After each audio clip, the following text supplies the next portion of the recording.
Hi everyone, today I'm going to be looking at how to establish an argument in your essay. Here are two mark schemes. The top one is from AQA and the bottom one is from edXL. And what you should be able to identify from this is that the best essays tend to have an argument running throughout them. So where AQA refers to a conceptualized response and where edXL refers to a personal response and a critical style, that is what the argument is. So being able to maintain an argument is quite a difficult skill to have.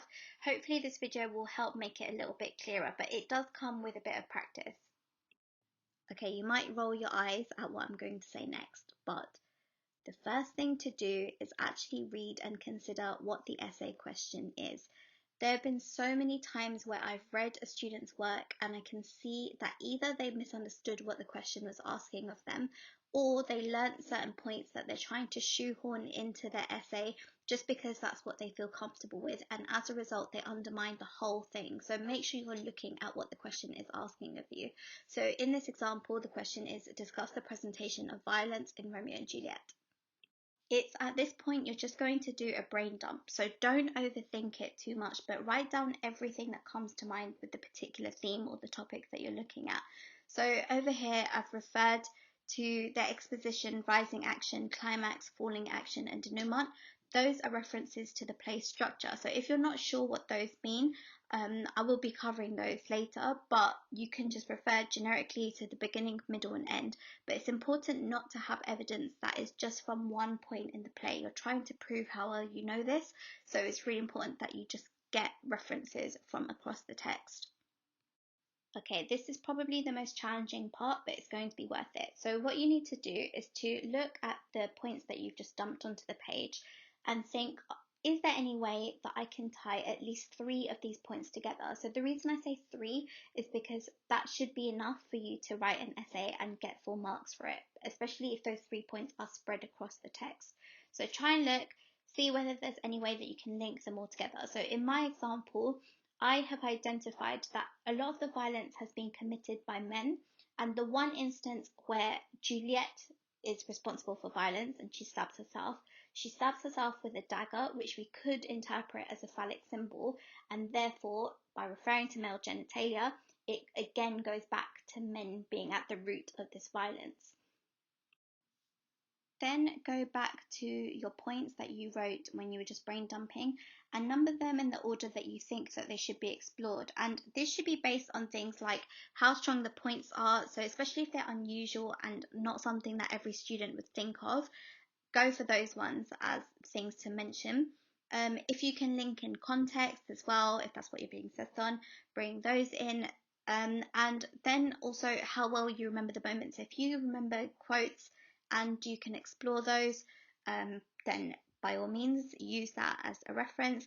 And then also the flow of your essay and how much time you have. So what I've got on the screen, I've got 5 points. It is very, very, very unlikely that I would have time to write all 5 points in 30 or 35 minutes. So I've got to really be strict and just decide on the ones that I would want. So I have numbered the points based on what I personally would choose to write on, based on how confident I feel about those sections. Your introduction for Key Stage 3 and GCSE level writing, at the very least, do not need to be lengthy. Don't waste time writing an introduction just because it makes you feel better.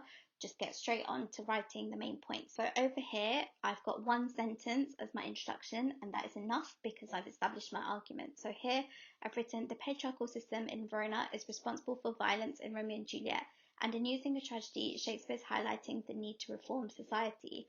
So I've referred to the keyword violence. I've linked it to the patriarchal system, which is important for edXL because they assess for context. And I have said why Shakespeare has done this. And Shakespeare's doing this because he thinks that this needs to change in society. So let's imagine that I've written the body of my essay, and the points that I chose before were focusing on the servants, Romeo and Juliet when she takes her own life. So imagining that I've written that, then I go on to summarize those points and then really simplify what I think the writer's intention was. So over here I've said, violence is infectious in Verona and has trickled through the barriers of gender and social status.